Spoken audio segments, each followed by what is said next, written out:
Right, we are live. Hey guys, how's it going? Welcome back to the Kiwi Lads channel. We are back for another game of Super Rugby. This one's got that little bit more feeling in it though. The quarterfinals of the competition. The first of four Blues taking on the Waratahs. So it is ranked third versus sixth. Should be a very entertaining game. The Hurricanes, I don't know why I mentioned them, but they are on my mind at the moment. Of course, one of the sides that might end up playing against the winner of this contest, depending on how the end result ends up.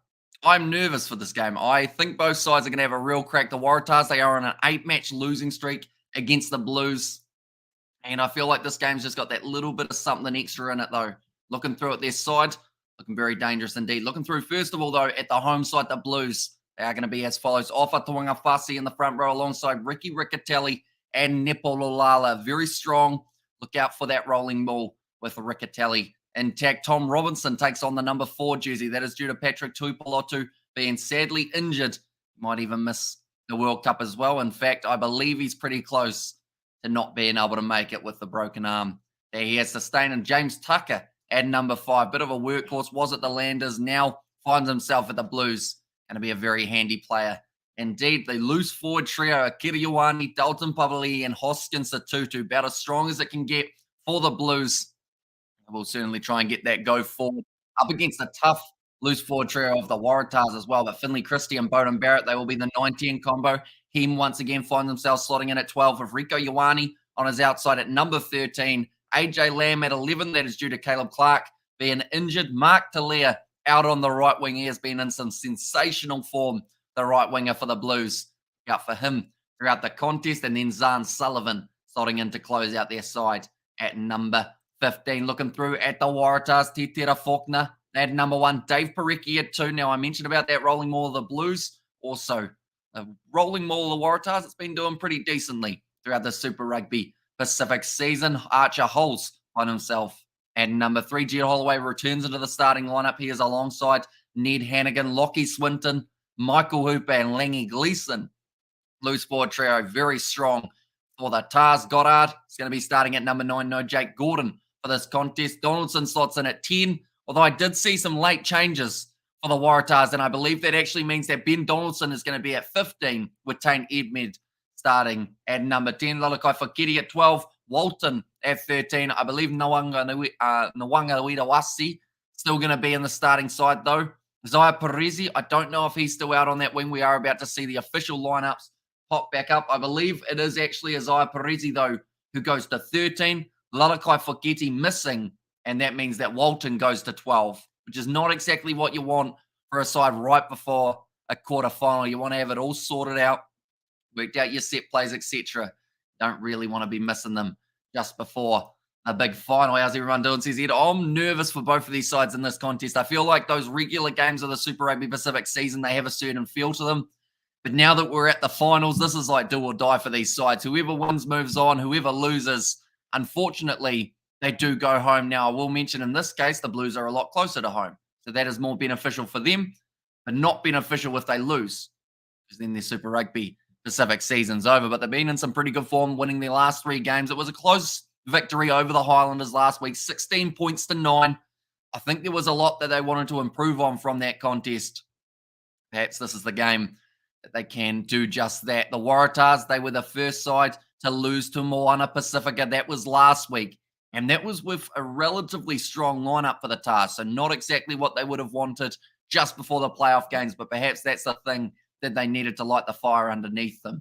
And this matchup, play to watch from both teams, says Ed, I would go Hoskins Satutu, number 8 for the Blues, was resting last week. He's going to be fresh, ready to go here. Also, Mark Tully is one that can't really avoid when it comes to key players.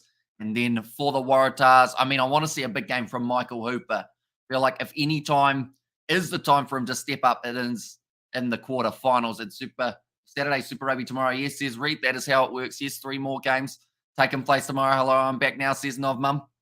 Yeah, this game is 7:35. I was a little bit confused when I saw the time was starting 30 minutes later. Maybe that is so that more Waratahs supporters are able to witness the game, possibly, with it being on a Friday. But the head-to-head for all time, 28 games played between these two sides, 20 games going the way of the Blues, 8 the way of the Waratahs, and at Eden Park, Blues have over a 90% winning record up against this Tahs side. But the kickoff just about to take place, and the Super Rugby quarterfinals are now underway. It is going to be the Waratahs kicking off from left to right. They are in their away kit of the white, the Blues, the classic blue of home. Finley Christie now waiting for this ball at the back of a slight rolling maul that they've just created for the Blues, and it's actually starting to make a couple meters the process as well. Michael Hooper has been told that he's got to stay connected. Finley Christie goes back across to Bowden Barrett with the skip pass to Zahn Sullivan now on the outside. Papali finds himself in a bit of space. Rico Ioane takes it up to 40 meters out before he's tackled by Nwanga Widawasi. Now Finley Christie back across to Barrett. Tucker sitting 35 out from the line. It looks like they will go back to Bowden Barrett for the box kick. Puts a high across. Mark Talia looking for it. Not able to take it though. Dylan Peach, the man who was able to line it up. And Go Blues, says Samiti, and also who's going to score the first try, says Ed. I mean, there's a good chance that we see maybe, I want to say a Blues forward score the first try. It's probably not completely likely, but I think someone like an Akira Ioane, someone along those lines might have a decent crack here. And Dua Waratahs, says Ralulu. Langy Gleeson held up on the halfway line now, gets the knee down. Rico trying to get in that breakdown, unable to get the turnover, kicked him behind now. Not the biggest kick. It's going to go close to the touchline. Finley Christie just watches it go into touch. We now got ourselves a line out. Eyes Hooper says, Obi, my dad always says, never trust a man who can look through a keyhole with both of his eyes at the same time. Michael Hooper, though, apparently that gives you better hand-eye coordination. The same was said about Marnus Labuschagne for the cricketing side of things. They say that when your eyes are closer together, they actually give you a little bit more coordination. So if anything, we should be jealous of Michael Hooper. Now Nwanga Widawasi moving up 40 meters out from his own line, kicks it down the middle of the park to Bowden Barrett, who claims it outside of the Blues 22. He's got Talia to his right, decides to skip pass. Actually goes off to AJ Lamb, breaking one tackle with Langy Gleeson, lined up by Titera Faulkner and Jed Holloway, who gets him down on the ground. And Fiji Enduro versus the Crusaders says, up it is the game tomorrow. Loose ball there for the Blues. Bryce Heen cleans it up, gives it off to James Tucker. Be one of the key factors for the Blues throughout this contest, with those two men add line out time, him and Robinson. Missing Derry, missing Tuipulotu. Ball's gone high again. It's going to be bouncing up. Stiff bounce. Rico Ioane swats it back, but it's nicely taken now by Isaiah Parisi. He's got space, and he's got Hannigan on the outside, who takes it one-handed, and it will be the Waratahs who score first at Eden Park. 2.5 minutes into the game, Holloway. In fact, it's Hannigan, who did end up on the outside, taking it one-handed. And that is quite the way to start a contest. The bounce of the ball was not favorable for the Blues. Bowden put it high. Normally letting that ball bounce is a risky game. Rico swatted it back, and Isaiah Parisi just pins the ears back. Had Hannigan on his outside. Nice attack and play there from the Tahs. And the first try of the match goes the way of the Waratahs. Very happy. I do see next to me Ned Hannigan. Tell you what, this is a good time to say Sky Sport now, they should have subscriptions so that you can have multiple devices in the same household. It just seems like the way to go forward. We've got it on this screen. I've got the crowd with me for this contest because Sky Sport now does not allow multi-devices. So my mum's over there, my dad's over there too. Loving the action. It's like I mentioned before the game, it's like I'm doing some sort of performance for school, and they're in the crowd watching. So I feel like there's a lot of extra pressure there as well. But Tane Edmund, late injection into the side, does get the kick straight down the middle, and the Tahs take the lead. 7 points to 0. Where was Hooper? Says Obi. I think he was about. There he is. He's way in the back. He didn't need to get involved in that one, Michael Hooper. Instead, Hannigan. That was a great run from the lock as well to be in the support position. Charges through. And morning, Hamish, says Stephen Marks. Welcome in, mate. Hope you are doing very well. Nice early morning start for you guys in South Africa. Kicked off now by Bowden Barrett. And we are back underway. Nice running onto that one from Joey Walton. Now, he's become a bit of a name for the Tahs over the last little while. And Tahs number 10 and Blues halfback must be Cuzzies, says Marco. And then I guess you could say the big brother is Tom Robinson, the Blues forward pack. High from, I believe it was the number 9, Goddard. It looks like Jay Gordon, though. I think, have they made a late change as well of Gordon back in the side? Unless Goddard has been just looking at Gordon a lot, and now they're very similar. Nah, that's Goddard. He's got a mini mullet. Not quite the stash that Gordon's got, but now Bowden Barrett 40 metres out from the line. Loose ball. Mark Talia drops it. Now picked up well by Bryce Heem. Found his offload to Bowden Barrett. Thought about kicking, goes on the inside to AJ Lamb instead, who actually just takes on the contact there. Not charging for. Now Barrett breaks the line, but taken down well by Goddard. Now back across to the left-hand side. Oskin Satutu. Taken down 40 metres out from the Blues line. Oh, yes, Sesameti. And Oz, I come on the Blues blue heart. Says that guy. Now, back across to the right to Wangafasi. Goes to Bowden Barrett, who's not really going anywhere at this stage. Still sitting around that 40-metre line, but good attack and run from Akira Ioane. Get those couple extra metres. Finley Christie just got kicked in the face. The breakdown, slightly unfortunate for him. Now back across to the right, Bowden Barrett. Kicks it down the park. Possibly looking for just a little bit more territory. Donaldson lines up the boot.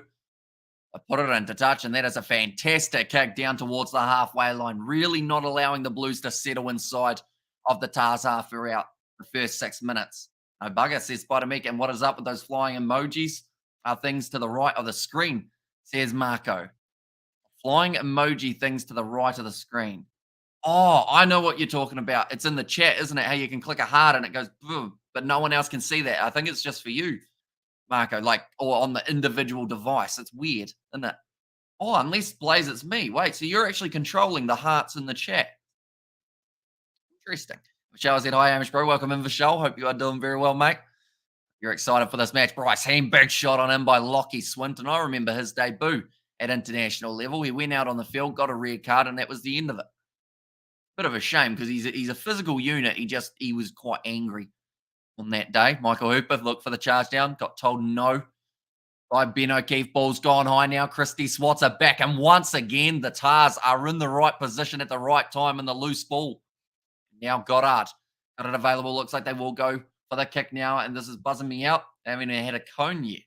Says Marco. Kicked high from Goddard. Oh, a bit of a cheap shot there from Satutu. Don't know if it was necessary. Maybe a little bit of early frustration being shown by the home side. Now Mark Talia stepping down the wing.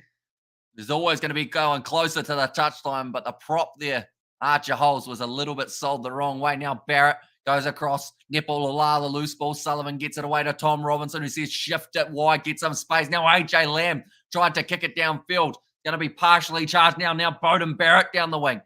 Here's tackled by Nwangawitawasi. Now taken nicely by Donaldson, who returns fire, looking for a 50-22 of his own. That ball just going to keep on rolling away from Sullivan. Now 5 metres out from his line. Looks for the banana boot, and it does go into touch. Decent clearance, but straight away I'm noticing the Waratahs, they are keeping the Blues inside of their own half. And anytime there's a chance of going out of there, they seem to end up turning the ball over there, the Blues. 8 minutes in already. We played at a fast tempo. One of these two sides is going to get very tired very soon, I would think. And Hamish, bro, thanks. I'm fine. How's Uncle and Auntie and George, bro? There's Michelle. They're all doing very well. Oh, stolen by Robinson there. Brilliant take. Oh, Hooper lines up Finley Christie. At the moment, they are sitting only about 30. My mum's fine. She is actually to my side, Michelle. She's watching along. She mumbling, she said. Now Ricky Riccatelli protecting that ball at the back for the Blues. Bowden Barrett puts the ball up high. Mark Talia chasing after it. If he catches it, it's danger. But Dylan Peach swats it back. Great pickup from Donaldson. Close to the touchline. Great pickup. Almost better pickup from Zahn Sullivan. Almost into touch, but he's just kept in the field of play. Parisi needs to release him. Now Mark Talia. That will be the penalty to the Blues for playing the halfback. A much needed penalty in their favour. We all remember that this is a different level. Anything can happen from here on. Tahs here to win, no doubt, says Spider-Make. Exactly right. They came in as huge underdogs for this fixture, but throughout the first 10 minutes, they're definitely looking like contenders. I feel like the Blues haven't quite found that second gear as of yet. Now this penalty against the Tahs perhaps could be the opportunity that the Blues need. Bowden Barrett, they're going to kick this one downfield.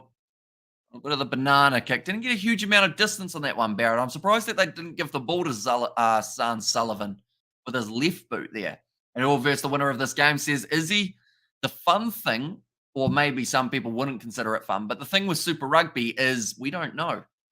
The way that they do it is not so much quarterfinal one plays quarterfinal two. Instead, it is whoever wins all the quarterfinals, the first ranked in the regular season goes up against the fourth ranked, and the second versus the third. So, yeah, we actually have no idea who is playing who as of yet. But once we see all four results, then we get a little bit more of an idea. Roger has taken talking aliens UFO. I'm out sure. Oh, sorry, Rogan. Not Roger. Thought you were talking about Roger Two of Us a Sheck. Been alienated from the Blues side as he decided to take on League. 22 metres out. The penalty advantage now in favour of the Blues. Tars discipline just slipping a little bit for the last little while. Now Christie goes across to the right-hand side to Bowden Barrett. Another step there. Almost found the offload up to Tom Robinson, and they will go back for the original penalty. Favour of the Blues go, says Geeta. But do let me know your score predictions, ladies and gentlemen, for this fixture. Not rolling away, that is against the try scorer Ned Hannigan. Roger has a name in the past now, says Mr. JJ. Unless there's injuries, then I think he's going to be back, isn't he? Vavasashik. So Bowden Barrett will be taking on the 3 points here for the Blues. Not going too risky early on. At the end of the day, finals, you want to make sure that you are getting every point available. McDonald looking focused. Looks like he's doing a little bit of typing, filling out the tax report. Getting close to that time of the year again, aren't we? Bowden Barrett now about, I'd say, 20 metres out on the angle. Sitting the third most point scorer of Super Rugby of all time. Over 1,400 points. And on Yobi, we love Rogan. He's the man. There's Marco. That one's gone over from Bowden Barrett. That now makes the score 3 points to 7. Still in favour of the away side. Match slowly building. Quite an intense one. And they will pick a rugby play over a fella that can't make his mind up, says Mr. JJ. Although I think most people saw Tuivasa-Sheck to Union as only a part-time thing. I think it was bold of them to put him in the ABs, knowing that he was going to be popping away soon. Just because I felt like there was always going to be that opportunity for him back in league if he didn't like Union. Now Christie goes across to the left-hand side. To offer Tuanga Fasi now still inside of the 22. Another penalty against the Tars. Just starting to get a little bit silly in the breakdown. That's 3 in a row now. They have been penalised for. And come on the Blues. My dollar's on your win, says Spider Mech. That's going to be player not supporting the body weight there for, I believe that's actually Letigaga. He wasn't in the starting side either. It was supposed to be Archer Holes. It sounds like Sunny Bill all over. There's Mr. JJ and Bulavanaka from Fiji, says Sarelli. And I'm sure you're excited for that game tomorrow. Fijian draw taking on the Crusaders. That is going to be an epic encounter. They do go head to head. It's the second of the 3 games that we got back to back for the quarterfinals tomorrow. The first one, Reds taking on the Chiefs. 3 penalties conceded so far against the Waratahs, though. Nicely taken from James Tucker at line-out time. On the halfway line, Ricky Riccatelli hanging on to this one. That seems like it's a little bit detached. Referee says play on now. Waratahs trying to slow this one down, and they've actually gone straight through the middle there. That's Ned Hannigan, who's got his hands on the ball. Doesn't look like it's going anywhere, and that will be the Tars scrum now. Draw all day, every day. And Hamish Australia now in comfortable position to win the World Test Championship. Will you do commentary for day 3? Not for day 3. I think the next day that we may be covering is probably day 5, just because of the overlaps that it has got with the rugby and just with balancing out the schedule.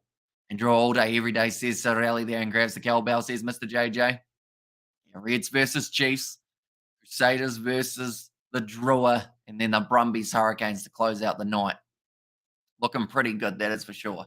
50 points on the Reds, says Mr. JJ. Hannigan, he's had a sensational game so far. Yes, he gave away a penalty a little bit earlier on, but he just won that turnover for his side. Also managed to score the first and only try that we have seen throughout this fixture. Now, Goddard to feed the ball in. Pack weights, a little bit of an advantage in favour of the Blues by the 12 kgs, 928 they came weighing in at. And Hannigan keeps keeping Daddy Eddie Jones with a smile on his cheeky little nipping face. There's Marco Vunapol and Shrek playing tonight. Hemi Oopshik, rather, if spelled right. No, he's not. He's nowhere to be seen for this contest. Off the bench, decent couple players that they're going to be bringing off the bench for the back line. But not Roger Tuivasa-Sheck. I just need to make sure, no, it's better fit in Harry Plummer. They've got a long day slash night for you, Hamish, says Mr. JJ. It is a little bit, but that's normally the case on the weekends. Broken show the live stream says Sorelli, sadly, due to licensing and copyright, if we show any match footage or audio, we get taken straight off YouTube. The highlights will be up on the Super Rugby YouTube channel straight after the game is finished, though, so I highly recommend checking those out. Scrum feed now. Waratahs getting pushed backwards. A little bit of an early shove from the home side, and I believe the Tars may consider scrum again. Yeah, that looks like the plan for Michael Hooper. Okay. Ben O'Keefe just said if we have the same thing again, the free kick becomes a penalty. 15 and a half minutes in. At a little bit of a slower patch in this contest. We saw that first runaway that we saw from the Reds. Your nose is too red. Are you having a cold? Says Coding. No, it's just cold, I think. You know, it's just minus temperatures at night time. Bit chilly. Staying up till 5 a.m. probably doesn't help either. And Hamish, you streaming the day 3 of the World Test Championship? We will not be. We're hoping to get in on day 5. Just because that will be once Super Rugby is all finished. Why not? Roger Tuivasa-Sheck should be released to play for the WARATAHs. Says Marco Vanapola. Big push there from the Blues again, but Goddard manages to put it away to the right-hand side. Now Joey Walton, ball on the outside. Edmund goes to Donaldson. Looking for the kick in behind it. Staying quite low, skidding along. Mark Talia now picks the ball up. Great step there. Dylan Peach unable to get him. I always think that Talia puts oil all over his body and his kit before the game because no one seems to be able to hang on to him. Slippery as a snake, that man. Now going off to the left-hand side. Heem goes to Sullivan. Rico Ioane, quick hands to AJ Lamb. Breaking through. Ball on the inside of Bryce Heem. It's a 3-on-2. Rico Ioane. Does he pass? He does. Gives it off to Christie, who is just through. And the Blues score the try. That's the halfback, Finley Christie. Sees the pass from Rico Ioane. And currently at the game, I'm working at it. I helped set up the game and we'll pack down on the field, etc. Says T7. Now, what's the temperature down in Waimini, bro? The sun's been out all week in the Waikato, beautiful winter days. I think we're sitting 3 degrees at the moment. That's 3 degrees Celsius. So, actually, probably not as cold as it has been over the last while. I saw my temperature gauge the other day and I think it was about -2, which gets the toes a bit chilly. Mark Talia just breaking through tackles for fun. Then they had the numbers on the outside. The Wangawito Asi was lured in. AJ Lamb, brilliant offload to get it away. And then Rico Ioane, sight that some people thought that they would never see him pass. And Finley Christie scores the try. Okay, the Blues says Joseph, what's up, QLAs, all the brothers and sisters? There's Justin and I, says Mr. JJ. So they will now take the lead for the first time in this contest. Now, Bowden Barrett. 100% success rate tonight. This one a little bit further out, 28 metres. Do you think the Waratahs have a chance? I think from this first 20 minutes that we've seen, they're still in the fight. It's just that discipline. Giving away those 3 penalties in a row really helped the Blues find their momentum. But because before that stage, the Blues looked like they were a little bit lost out there. They were having a whole heap of errors. But now that they've found their rhythm, they had a little bit more ball in the hands. I think they're going to be tough. And Blues for a convincing win, brother Hamish. Says Justin, and also every time I look, temperatures in New Zealand, very pleasant and cold. Don't you have summers? Says Coding. No, we do. It's the opposite to the Northern Hemisphere. So when it's summer up there, it's winter down here. You might be looking at the wrong time of the year, perhaps.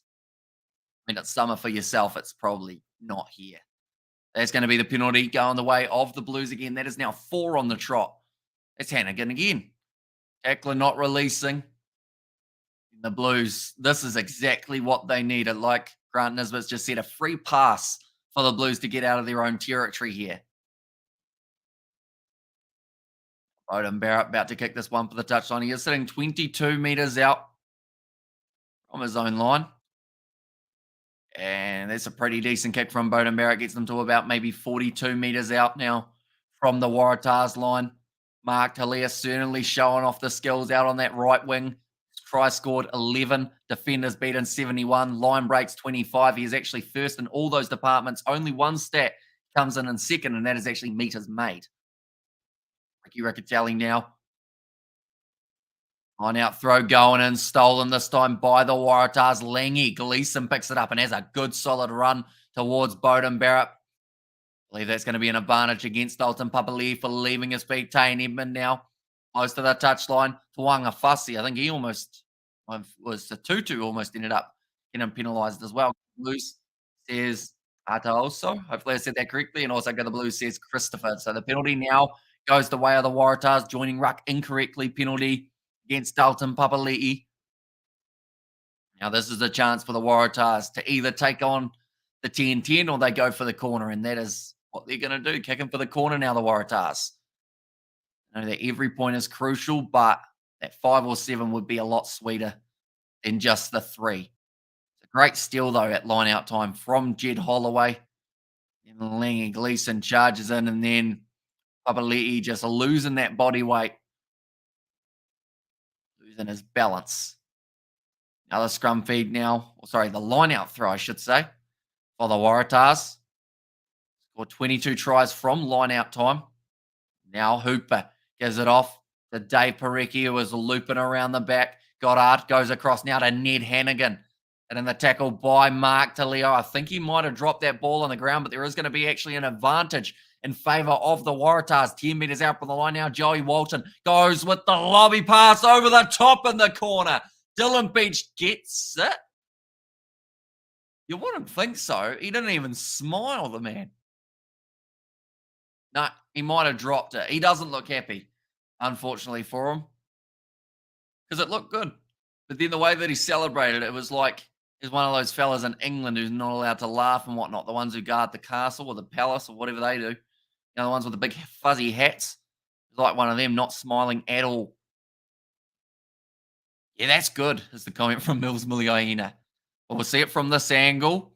Does he drop the ball? Yeah, he drops the ball. Finley Christie getting in there and saving it for the Blues. God's own paradise on earth, New Zealand. Boom shakalaka laka, says Marco.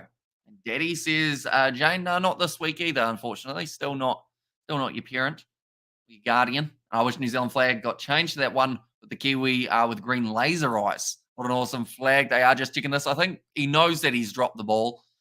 Finley Christie, though, gets just enough on the ball to knock it free. It will still be the Waratahs penalty, only sitting about 10 metres out from the Blues line. Blues need to get their act together to win convincingly, says Gita. Why are we still checking this? He dropped it. We see that he's dropped it. They've checked it 7 times. No try, says no mum. Yep, no try. Wait, what? No, but they had the advantage. The advantage for the knock-on was clearly over, they've said. So it's going to be a goal line dropout. Dylan Pitch, if he wasn't smiling about not scoring the try, he's not smiling even more now. It's only a knock-on advantage, they've said. That's why it becomes the goal line dropout. Currently 10 points to 7 after 22 minutes. But great work from Finley Christie there. The body on the line just got that tap on the ball that he needed. Be able to help it. And Jason has said, evening all. Welcome in, mate. You are doing very well now. Zahn Sullivan, goal line dropout off the left boot. Gets some good distance down to about 45 metres out. Who wants to hit it up? Looks like Isaiah Perezi thought about it, then gives it off to Langy Gleeson. Run stay at Lulala, and also Tuanga Fussy. So some big contact coming in there. Now Leti Gaga, the way you remember that man's name is just think of the singer. Now Langy Gleeson tackled. In fact, it was Titera Faulkner, now Isaiah Perezi. Stepping around off Tuanga Fussy. Finley Christie finishes the job there. Across to Jed Holloway. Good tackle on him by Tucker. Just building up phase after phase at the moment here for the task. Now quick hands from Donaldson. Ball on the outside to Nawanga Wirawasi. Taken down. 5 phases in at the moment. That ball has been turned over by the Blues. I was wondering how it ended up there. Now Bowden Barrett, loose ball there. Only a couple metres out from the Blues line now. Looks like Bryce Heem considered a kick, but instead when he see Mark Talia on his outside, he said, I'll give him a crack. Be tackled well by Langy Gleeson, still inside of the 22. Now, I believe this ball can't go out on the full. That was a bit quick from Michael Hooper, close to giving away the penalty for offside. Now, Zahn Sullivan kicks it towards the touchline. If this goes out, I'm curious to know if they go back for it. No. Okay, so it was taken back originally, I believe, but then as soon as you have a phase in your 22, I believe that's when it can then be kicked out on the full. I think we learned that one other time because it went a bit weird. And I'm no Chiefs gears, Ruakura either. Bloody pissed me off, says Marco. And also Letty or Lady Gaga. So you remember Lady, but then you remember it's Letty. And then you're all good to go. Dave Parecki looking for this line out throw to be relatively straight ahead of Robinson. Nice throw in. Gone backwards. Hooper now flat ball off to Lang and Gleeson. Going to be the penalty advantage now in favour of the Blues. Or sorry, in favour of the Waratahs, I should say. Now Goddard goes across to Lockie Swinton. League drive there, getting a couple extra post contact meters. Edmund goes back on the inside to Tera Faulkner. Crowd thought it was forward, and it was. Now they will go back for the original penalty in favour of the Waratahs. Now they could take on the 3 if they really wanted to. That would make it 10 points to 10, although the way that the Tars have been going, they just seem keen. Yep, they're going for the corner again here by the looks of it. They have decided that they need plenty of points on the board, and 3-pointers may not quite cut it. And also, hello, says Pops Edits. Welcome in, mate. Hope you are doing well. That is a great kick from Ben Donaldson. Goes to about 10 metres out from the line now for the Waratahs. 15 minutes remaining in this first half. I should mention this is the only game that we have got for today. The other 3 games of the quarterfinals all taking place tomorrow. The first of which at 4:35 p.m. New Zealand time, that will be the Reds taking on the Chiefs. That is then followed by Crusaders draw at 7:05, and then the Hurricanes versus the Brumbies at 9:35. Bowden Barrett now looking for the clearing kick. It's a relatively well downfield. When we can see Springboks versus All Blacks for any rugby test series or friendly match, any schedule, says coding. So the first time that they play is for the Rugby Championship, which is only about a couple months away or a month and a bit. And then the other time we actually get to see them play is just before the World Cup. They've got a warm-up game against each other, which I think is just going to be an injury fest, but hopefully not too many big ones.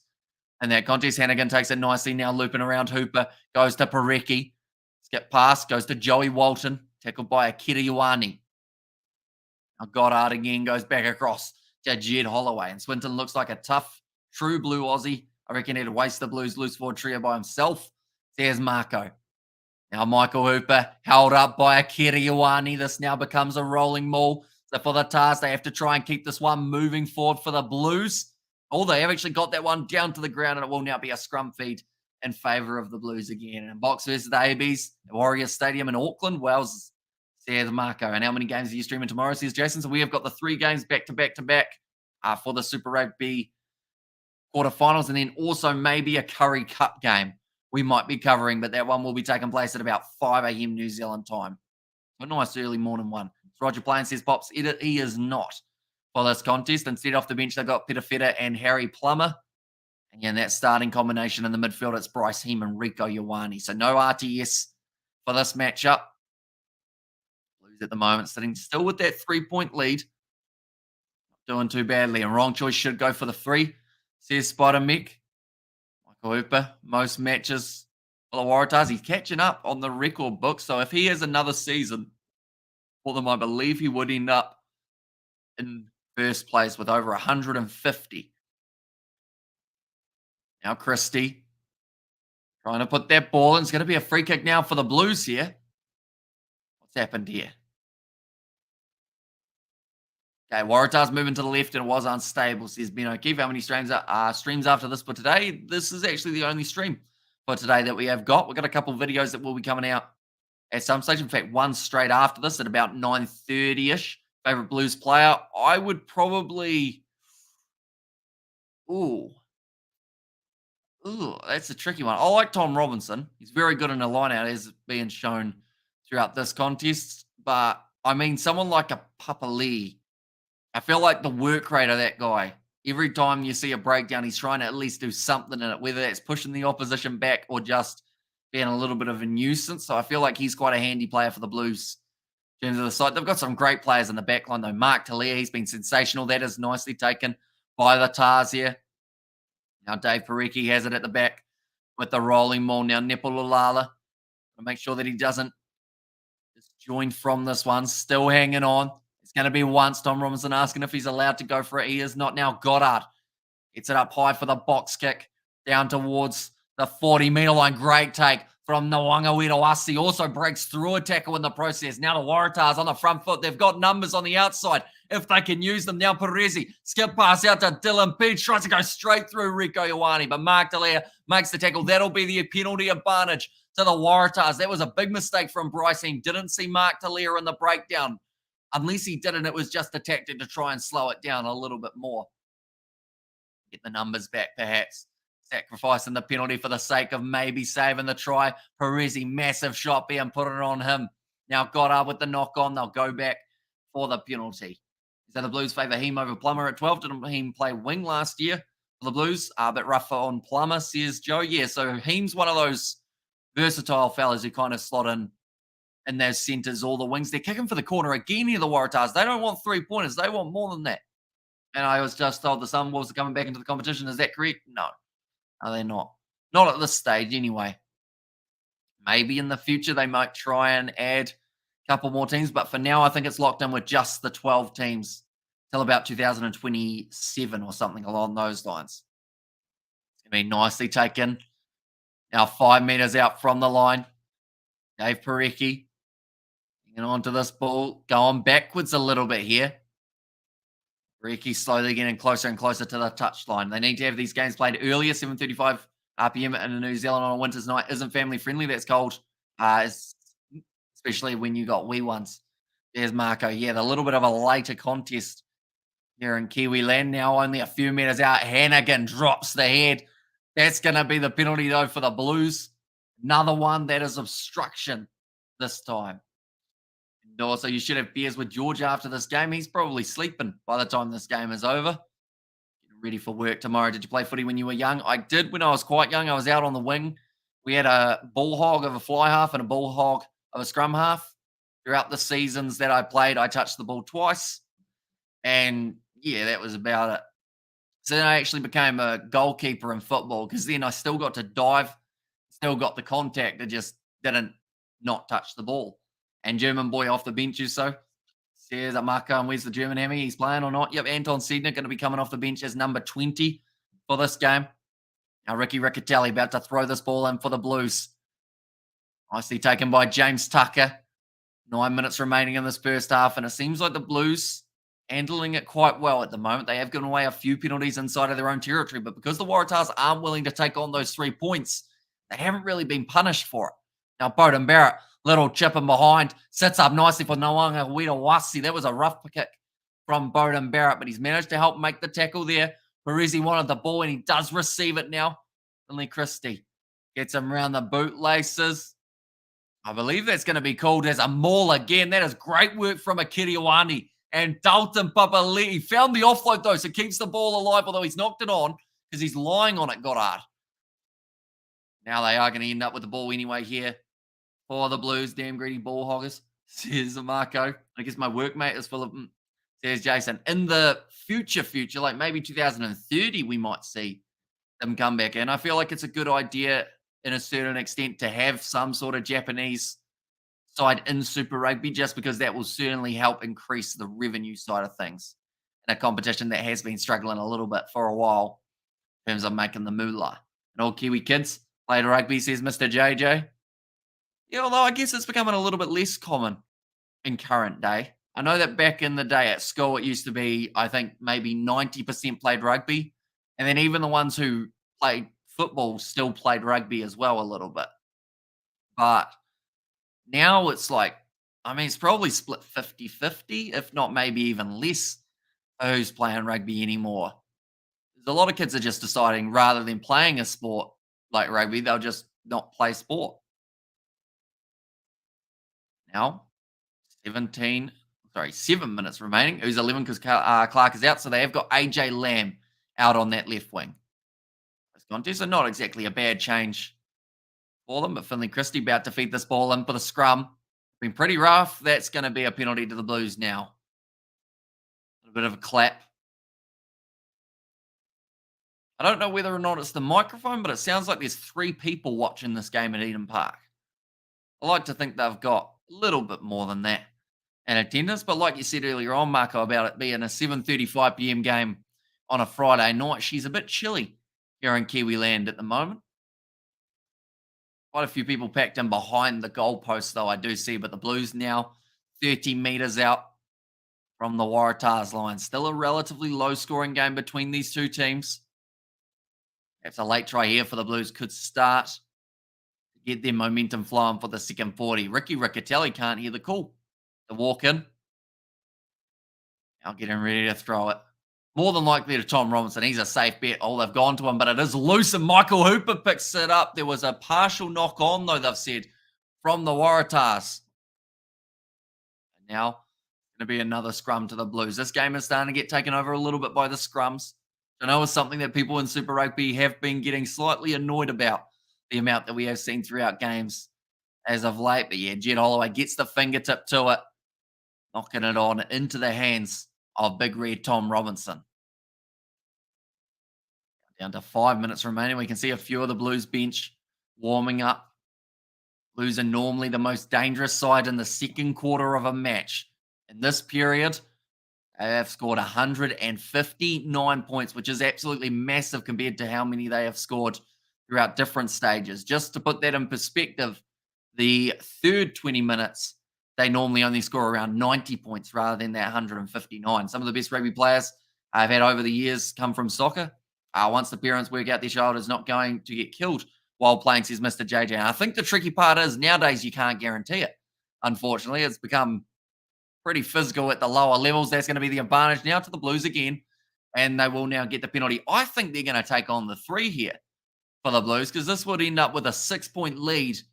That'll frustrate the Waratahs big time if they go for the 3 points. I think they're having a bit of a chat here. What's Papa Lee thinking? Oh, I think they're going for the corner. Yes, they are. Wow. Okay, so both sides have decided that it's worth having a bit of a crack later on in the half. Did you watch Origin? Certainly did. We did also stream it. We will be streaming the next 2 State of Origin games as well. A lot of parents wrap kids cotton wool these days, as they don't want their kids getting roughed up, says Jason. Yeah, and I guess it's one of those ones that, like, as a kid, unless you really love playing, some of the kids, they get that one big hit from a 120 kg opposition player and they're like, nah, not for me. I like eat spots. But now 2 meters out from the line. That's very close. Oh, he's rolled. I think that's double movement for AJ Lamb. They might end up going upstairs for this one. I think he was tackled and then he did a bit of a wiggle and then managed to kind of do another wiggle and then got down. Lamb says, Pops.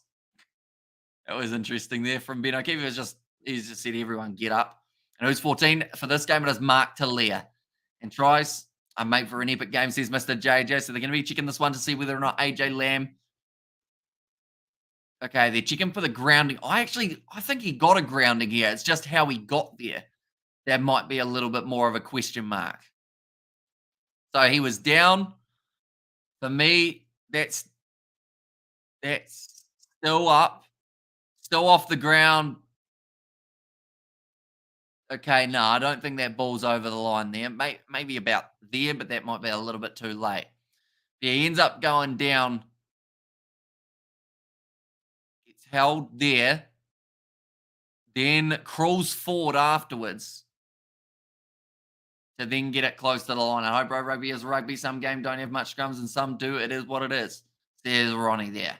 And also fire up Blues. Hello, Kiwi lads. A bit chilly there. Hamish says Blues. No, yeah, she's a bit cold. Moment here in Kiwi land, but okay, the ball's held up. It's going to be a goal line dropout. And also we have got there. Oh, that's my favorite, guys. Here's Tarlsu. Right, 3.5 minutes remaining in this first 40 minutes. Low scoring, but that is normally the case when we get into the finals. Yet my son was a little soccer boy. Now he loves rugby and told me soccer sucks. Rugby way better. I shed a tear hearing that. Proud parent moment, says Marco. And hopefully he's still going all right, Marco. I know that you were giving him a few of the training drills and whatnot to improve his game. Donaldson's kicked high. They're trying to retain that one, but Akiriwani takes it nicely. Gets driven backwards. No lies, they had a Western Bay team. Under 13, the front row was over 350 kgs. Yeah, and getting tackled by one or two of them when you only weigh about 50 kgs is normally tough. And cold here too, freezing at the moment. Got the Blues, says Motu. Now the ball's available, 22 metres out for the Blues. Ofa Tuangafasi hits it up again. Almost got the turnover there for the Tars, but did just lose his footing in the process. Now Christie goes across to Bowden Barrett, tries to step. Looks like he's going to be, he was almost held up and then put down in a DDT. Kiriwani bumping off Dave Parecki. There's good phase play from the Blues. Up again, Nepololala taken down. Michael Hooper look for the turnover, not able to get a Ricky Riccatelli now moving within 5 metres of the line for the Blues here. Round the side again. See Tucker and Robinson both lurking. The 2-2. Good leg drive there. Going sideways. Just dragged down. They get this one out wide to the right. I think it's try scoring time. But Ricky Riccatelli, I think those forwards are going to have a crack first. James Tucker, is he going to be the one who picks it up? Looks like he's ready for it. Passes it across to Hoskins Tutu. Now 1 metre short of the line again. Tuangafasi. In fact, it's Lulala. He's over for the Blues. They score right at the end of the first half. I watched your Helmet Cam cricket game. Found myself dodging the first bouncer. They gave you awesome video. Says Timmy Smith. I'm actually quite surprised that I dodged it as well as I did, because normally my bouncer tactic is I normally just get hit with it, which isn't the best tactic, but normally I don't have the reflexes to get out of the way of it. But yeah, those GoPro ones, we've still got a couple more that are kind of up the sleeve. I believe we're going to be releasing them throughout the Ashes. And then that almost builds us back into cricket season next year. Just going to be a lot of fun. Go hard or go home, says Jason. Not far, boys, either. There's Mr. JJ. Sounds like a front row of full-on horse-eating Tongans, says Marco. And Blues all day, says Pops. And score stuck at 10-7. It was until they scored. Now it's 1 minute remaining. They take the lead a little bit more, but Nepololala, the try scorer there. And yeah, bro, the boy's going well, putting on some good tackles now. He's running hard with the ball too, gaining confidence and backing himself. And that's the main thing.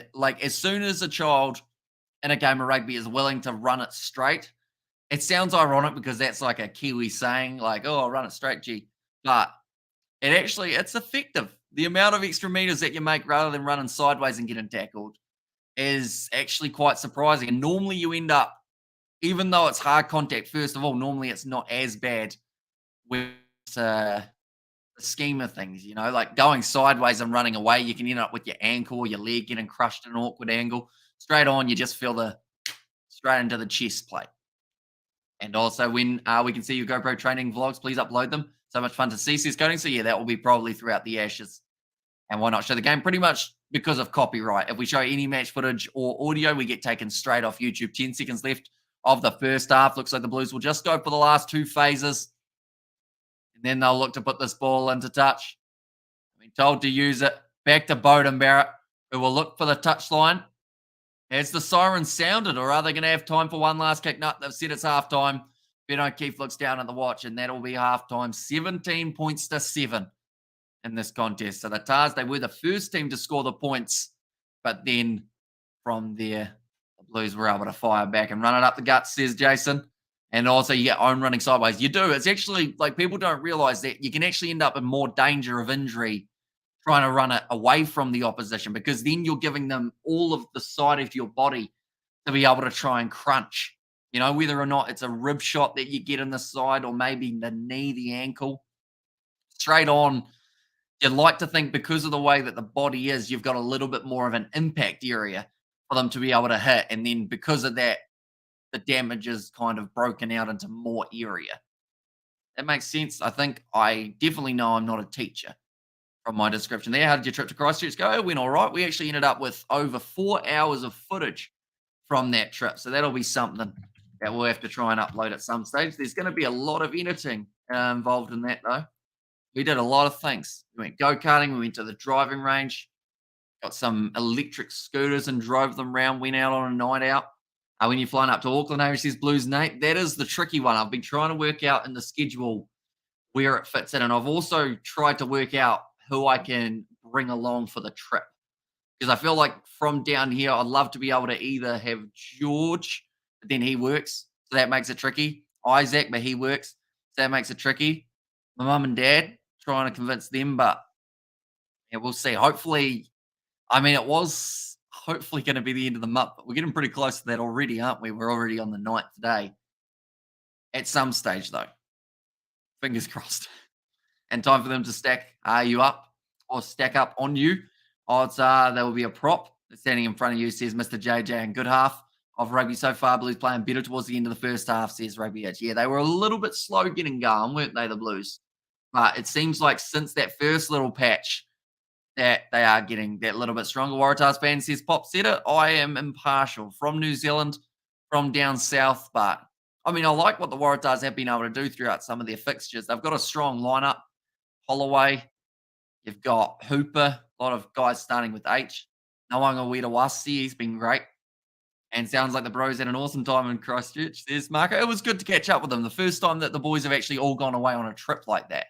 I believe the last time,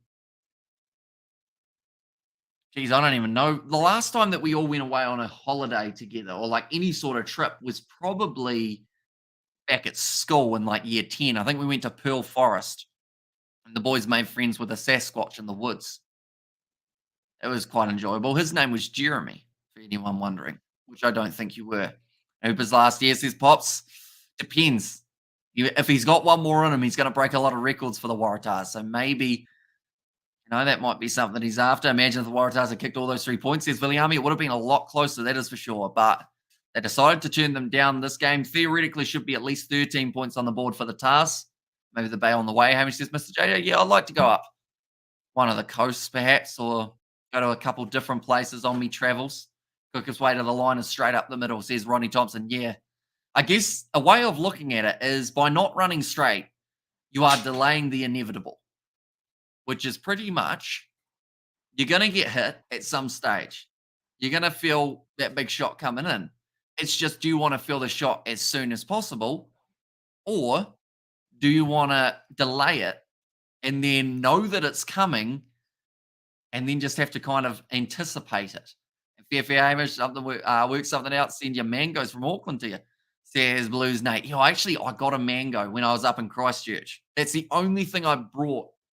Only thing I bought that I've actually had come back with me from that trip, I believe.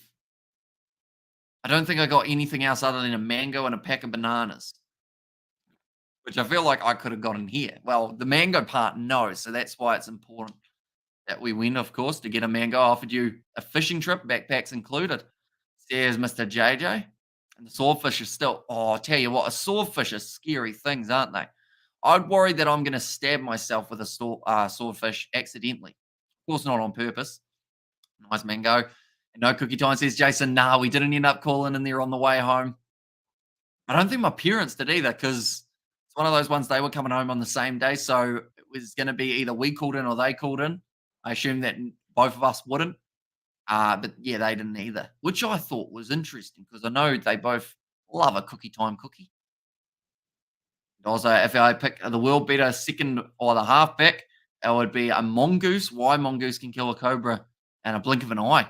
Sorry, we cut the bill off. There's Mr. JJ. And also, you shouldn't play with swordfish, says Timmy Smith. That is actually some very good advice. You probably shouldn't play with most fish, unless the fish tells you that you can, which they probably won't because they're a fish. Just showing that replay of the Finley Christie try. Very nice work. The inside ball from Rico Ioane to Finley Christie. 222 metres made so far from the Tars. And the Blues have actually had less metres made, but they've had more metres made, I should say. They have more defenders beaten. Penalties conceded so far. We have seen 7 against the Waratahs compared to the 3 of the home side, the Blues, which is actually, that's pretty good for the Blues because normally they are the side that give away more penalties. And a fixture, tackles pretty even overall. 65 for one side, 54 for the other. And it was Nepo Lolala scored himself the last minute try for the Blues. But looking through quickly at the odds for this game, I always mention them at halftime. And it was playing fly half for the Tars. They've actually got Tane Edmund there because of the late change of, I believe it was Lalakai Foketi ended up missing. So because of that, it means that they had to have a bit of a reshuffle. Donaldson went to 15. Noah Kwanina-Wasi went to a right wing. And then Perezi went to 13. Walton went to 12. And Edmund went to 10. So, yeah, quite a chain. Right, the Waratahs, they are $15 underdogs in this contest. You got snacks, says Pop? Sadly not. No, I need to start supplying snacks for these streams, don't I? Be a good idea. What I do like is one of those little, the boxes that have a whole heap of different ones. At least tell us you had a steak and cheese pie on your journey. I could tell you that, but it would be wrong. I had quite a few chips. Chicken fried rice as well. That was all right. Not too bad of a bite. And where's Kurt Eklund? He will be coming off the bench in the second half for his 50th contest for the Blues, 250 kgs after 6 hours. I was getting on the boat. Not huge, but my first, says Mr. JJ there. That's a big fish. Apparently looking through. Wonder who is going to be that guy who gets the next try in this contest. I'm looking at those Waratahs players, and there's got to be a little bit of something in one of them. Now, here's a bold prediction. We're going to guess it because we're terrible at predictions, as you guys know. But I'm going to predict the first try scorer of the second half. Looking through at their side, I would say Dalton Papali, maybe. Tastes so good, says Mr. JJ. Yell at mum, jokes don't yell. I wouldn't have to. She is actually behind this green screen, fun fact.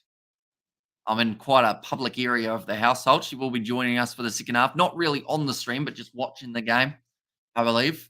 I think I heard her yawn at one point at that first half. So she might want the Blues to fire up a little bit more in this second half. And Blues always slow off the block, always.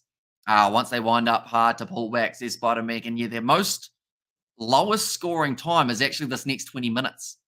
So it will be interesting to see if that is the case in this one. Have to be Hooper to score the try, says Jason. You're thinking of number 7 as well, liking it. Would you watch a game with fish and chips or snacks from the dairy? Or I feel like fish and chips are a before or after a rugby game snack. Whereas like something small, like I don't know what, for some reason, anytime I think of snack, I think of like nuts or like a little bag of chips or something. But then that's one thing I've learned I can't do on live stream is commentate and eat. No matter how hard you try, like there was one live stream ages ago that I was doing test match cricket, and the food that I was preparing, it was actually just a plate of hot chips, but it wasn't ready by the time it started for the next session. So I was trying to eat a chip and also talk, and it's just really, really hard to do. Definitely because with a camera on you, when you're going like this, you can't really understand what you're saying. Donna must be a hardy Highlander, says Far. You're not a mile off there. She does enjoy the Highlanders, that is for sure. Yeah, this game, the winner of it, it's going to be interesting to see who they face because it's not actually confirmed yet. That is the fun thing about Super Rugby. They always keep us guessing because whoever wins this faces, well, we don't even know. I was going to say the second best ranked team, I think it is, if they win. But then it could be anywhere. And cooking a sword steak, sort of frying a pork. And also I snack on beer during rugby, says Far. That is always a good refreshment for a game of rugby. We went into a liquor store in Christchurch, and next to the liquor store, like a few houses away, our house half burnt down while we were there. That was a bit rough. Christchurch, a rough place, man. Like we were up there, we saw so much terrible stuff. Like we were only there a night. I can't imagine what it is like full time there, but we saw, I don't even know what I want to tell you that we saw. Some rough stuff anyway, just out and open. Our showing sheep. We didn't see too many of them up that way. Not where we were anyway. We were more close to the city centre. Second half, not too far away. Tinny House, says Mr. JJ. Tell you what, if it was, then the firefighters would have been having a great time, wouldn't they? Inhaling the smoke. They would have been high as a kite. I think there's got to be a couple players for both sides stepping up here in the second half. I think there's potential, some guys out there, if they get it right on their given day, certainly have a real impact. But someone like, AJ Lamb, he almost scored that try. Other than that, we haven't really seen too much of him. Rico Ioane, we saw that one good run. Bryce Heem's been quiet. Just the guys in the back line, really. You attract the riffraff, Hamish. I think I do. Like we were just in a shop And then next thing we know, we see a guy trying to run out of the shop because he had a whole heap of stuff in a backpack trying to steal it. So it was just like, okay, this is weird, isn't it? Great tourist destination, Christchurch, full of toothless crackheads, says Marco there. And I was like, Tars off the out of puff. See, that's the thing. I don't know whether or not they're gassed out. It's just their penalty count's been hurt in the big time. They've had 7 so far against them. And I am sure the Blues going to play. If they win, we have no idea. At the stage, once all 4 games are done, then we do know who they're playing, since it's not just a quarterfinal 1 plays quarterfinal 4 and whatnot. So, yeah, we're still a little bit away from knowing. Tomorrow night, though, we will know exactly who's playing who, and that will be at around 11:30 PM New Zealand time that we know that after the Brumbies versus Hurricanes. Was it George? Nah, but George, he was buying something and he went up to the counter afterwards to the guy who watched the guy run away because they had other people went after. And George was like, "So if he's got everyone occupied that way, does that mean if I run out that door, I'm all good?" The guy laughed, which was lucky at that time. But yeah, he could see that George was going to pay for his item. Bought a nice shirt for us going on a night out. And on a night out, we did go. That's now going to be, oh, there's a kiss cam and someone's actually mounted someone. That's a bit interesting. Bring your kids to the rugby, watch live sex. No, sorry. That Hannigan first try for the Waratahs in the 3rd minute. My mum's sitting next to me. Do you have a Blues jersey? I don't. I do have a jersey that's blue, but not a Blues one. Will George come over this weekend? He might be here for one of the games tomorrow, depending on when he finishes work and whatnot. But yeah, hopefully we can get him on for one of the games. More than likely, that would end up being the Fijian draw versus Crusaders, possibly, or it might actually end up being the game afterwards. Probably Brumbies versus the Hurricanes. And Hamish, where did George have his hands? Says Mr. JJ. He had it on the shirt that he was buying, and you should have worn the draw shirt. Now, I'm saving it for the Fijian draw game. I know that it brought them luck last time, so I don't want to jinx it by wearing it for other contests. Hi, Donna. Says Far. Old Tito currently sitting there, the assistant coach of the Blues, relative of Finley Christie, I would think, or not. Nice. Did the Blues or did the boys score any Christchurch birds on the night out? No, no. The only 2 that had birds with them, as you say, was Isaac and Daniel, and that was their girlfriends. So me and George, we did not find no ladies, unfortunately. Do you have a Moana Pacifica jersey? I do not, sadly. But it's a nice cat. Chiefs jersey, says Mr. JJ. I do have a Chiefs jersey.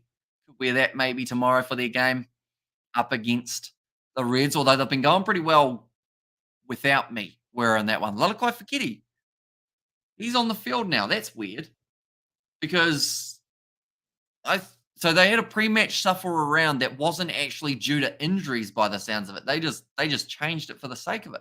I don't think you were allowed to do that unless there was an injury involved. Now Lalakai Fakiti, he's going to be an impact player off the bench here. Blues kicking off this one from left to right. Zahn Sullivan gets us back underway. He's put that one out on the full. Quite a mistake there. Are the Warriors winning? Says Far. I mean, it's going to be a tough one always for the Warriors, but they haven't looked too bad throughout the season, so maybe. I see your dad only in cricket streams, so he only likes cricket. Is it right? No, no, no. He's just that's the only stream you've seen him in recently. The one before that he was on was a rugby league stream, I believe it was. So he likes more than just his cricket. He probably picks the cricket as his favourite, but yeah, he's been on rugby league. He's been on rugby union streams as well. 11 from 11 have 100% win rate when playing the Waratahs at Eden Park. How are the Blues playing next week? Or who are the Blues? It is not confirmed yet. They have to wait till all the games have been played and then they'll know who they're taking on. Now the ball's going to be fed in. Goddard goes off to the right-hand side. I should mention that the Waratahs huge underdogs at the moment. That was a high tackle on Lalakai Fakiti. They have now got themselves the advantage in Tosas Rua. There's Arini. Goddard goes off to the left-hand side. Dave Parecki goes to Donaldson now. Skip pass out to Michael Hooper. Now Dylan Beach on his outside mark. Delia makes the tackle. Now offloaded to Noah Kwanina-Wasi. Just stays in the field of play. 15 metres out. The ball's available. Michael Hooper takes on the contact. Dalton Papali tries to get over it. Goddard goes off to the right. Edmund inside ball to Langy Gleeson. A little bit of footwork there from him, Nawanga Wairoasi. Now, after the side again, 15 metres out, they are still under penalty advantage. And I Irish as a man says, David, not doing very well, mate. We are well also excited for the game tomorrow up against the Reds. Edmund, good run. 10 metres out now from the line for the Waratahs. They go to the short side. Goddard with the wide cut out past Alala Kai Fakiri. He is shut down by Zahn Sullivan. It's going to be stolen there by Bryce Heem in the breakdown. And now back for Bowden Barrett.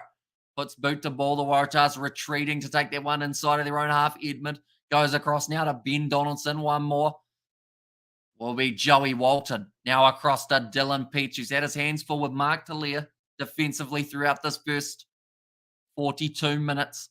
Jed Holloway goes back across to James Tucker now. Kicked them on by Goddard. Looks like it's bounced out on the full. And the Blues will now have themselves the line out. And also watching from Fiji, not live here, says Nalish. Which is a shame that they don't have it live in Fiji for this game. I know that Sky Pacific sometimes have these games, but we are going to be covering the Fiji and Drua game tomorrow as well. So be sure, keep an eye out for that one. Our Reds are our Jinx team, says Mr. JJ. Yeah, the one side to beat the Chiefs throughout the Super Rugby Pacific 2023 competition. It's going to be an interesting one, that is for sure. Nicely thrown in. Satutu takes it now, goes off to Papali, Ricky Riccatelli, Christie now, flat ball to Bryce Heem. One more to Barrett. Good offloading game so far from the Blues. Here comes Mark Talia, who just manages to dodge everyone who's in his path. It's a tackle. They do have to release him. Go the Blues. Says Maltu there. And back across to the right-hand side. Bowden Barrett goes to Rico Ioane. Bryce Heem ball on the outside to Papali'i. He's got space. Satutu flying down the wing. Does he go on the inside to Papali'i? No. He got a little bit overzealous and decided to try and give it to Christie rather than Papali'i, who was open for it. That's a risk that did not quite get rewarded there for the Blues. Now Edmund goes across. They have to try and play the retreating game just for now. The Waratahs, a little bit of a counteract there, though, from the Blues. Ball available? No, it's gone out the back for the Tars again. Warriors are losing 6-0 as far, although that still means that it's early in the contest. Plenty of time, kia ora from Sydney. Says Honna there, welcome in, mate. Hope you are doing very well. He's going for the Blues in this contest. That one is going to be kicked downfield from the Waratahs. Only about 10 metres out now from the line here. Looks like there might be a bit of an injury here for Langy Gleeson. Waratahs, they are under immense pressure. It's our day was, Hamish. Hopefully we learned and we are possibly going to have a full complement of plays. Says Mr. JJ. Although I said it throughout the season, see, all he needed to do was go up to Papali'i there, and that was try time. He tried to go for the skip past Satutu, and it ended up costing them his chance, although they are still in a very good attacking position. Hope Langy and Hoops are okay, says Marco. Geez, morning there, Kiwi lads and rugby fans. I see the Blues nicely ahead. Hope you're doing great, says Roof. Certainly are. That looks like Langy Gleeson knee injury here, by the looks of it. They've got the replacement option could go to, but I'd like to think that Gleeson might be all right here. Just showing the games that are taking place. Super Rugby Pacific's quarterfinals. The next game, it is going to be the Chiefs taking on the Reds, followed by Crusaders versus the Fiji and Drua. Oh, that's going to be Michael Hooper actually taken off the field. This is interesting. Because if he's going off the field, that means that Langy Gleeson, I believe, will be staying on. Hooper's done some sort of injury to the shoulder. He's put in a decent shift today. And the runner players leaning towards Auckland, says David. And also, hello, Hamish. Great meeting your dad on the cricket commentary. Go the Blues, says Joss Pike. Yeah, as well. But Michael Hooper, he's made 15 tackles throughout the contest. So there is still a little bit of confusion out there in terms of who's supposed to be on the field. Oh. Wait. Michael Hooper was going off for an HIA. You know, Keith says he didn't tell you to go off for an HIA, so Hooper's back. Fair enough. He's decided why not give it another crack. Right. Now, that probably means that Gleeson can go off the field now if they really need him to, which he is still getting quite a bit of attention here. I mean, to be fair, looking at Michael Hooper's face, you may think concussion, but it's just been in a good old battle today. Oh, he took the shoulder from Dalton Papali, so that's probably what did it. Faith for my team says Mr. JJ. No, Hamish, how are you, bro? Let's go Warriors. And the Blues with the double W. Here's Laurie. Laurie, sorry, I should say. Right, Langy Gleason. Looks like he's, yeah. Oh, he's all right. Nah, he shouldn't be out there. He's got a really bad knee at the moment. He's got a lot of strapping. He's walking or he's hopping to be able to run around. Why didn't they make that sub? I guess they have to have this play first. He's going to try and join the rolling maul. This could do real damage to him. A great maul here for the Blues. Ricky Riccatelli at the back. Oh, he's over. And he scores the try now. Ricky Riccatelli fired up there for that one. And scored the first try of the second half. And also Hope Hooper, I didn't have a head knock. Also Atamari says, what's there from that? It was a big yawn, but good work from the Blues forwards. The Waratahs just caught on the back foot straight away, getting driven backwards, and then just getting themselves over the try line there with Ricky Riccatelli. Is Liam Neeson playing? Nah, they're still looking for him, unfortunately. What a hard man to find. Unless you've done something wrong, then he seems to always find you.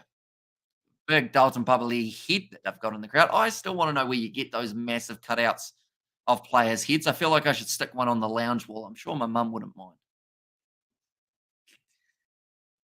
46 minutes in. Now. And what the heckling Geeson looks like his leg is still effed up. Oh, man, needs to go off now. Yeah, the last thing you want is for him to injure himself. And yeah, where do you? Says Captain Bunny. Bowden Barrett now lining up this kick. And it's successful. Doing decently off the kick and tee today. Bowden Barrett with 24 points to 7. You want to make the most of your early night, says Mr. JJ. Well, that's the thing.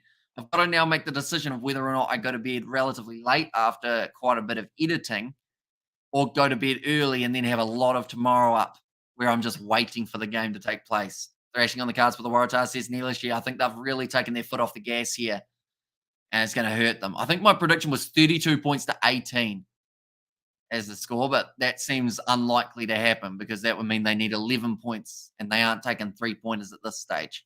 Riccatelli, let's go the Blues. Says no. Barrett puts the ball high. Nicely taken by Nwanga Widowasi. I'm moving up to the 22. And I like the fact that they have taken Langy Gleason off the field. I feel like that is a good move. And Blues 30 Tars 10. Says Blues Nate. Could be a possibility. I think that was your prediction, wasn't it, Nate, if I'm not wrong? I want to cut out of Johnny Sexton so I can... oh, okay. We won't read that one, Marco. Of course, you mean you're going to spray him with a hose. Now, oh, penalty goes the way of the Blues again. Lease. Dalton Papali, brilliantly done. And can edit. Sleep edit when you wake up. And then the first game after 4, says Mr. JJ. Can we get into second in the tournament, says Captain Money? So the way that they can is if the Crusaders or the Chiefs lose, then they'll be second overall.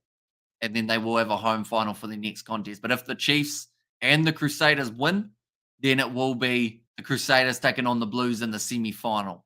The Blues is on the move. My phone is ringing at me. I got to answer. It says, but I mean, you've done very well to type that message while your phone is ringing, I have to say. You must have some quick thumbs. And bro, let's go. The Blues says, I like hot dogs. I like hot dogs too. I had a sad story about a hot dog not too long ago, which I won't have on this live stream because I feel like no one cares about the hot dog scenario. And Blues 34, Tars 14. There's Laurie. They've managed to find the offload away there. The Waratahs again. Still sitting with the ball in hand now. Goddard goes across. Kane Edmund.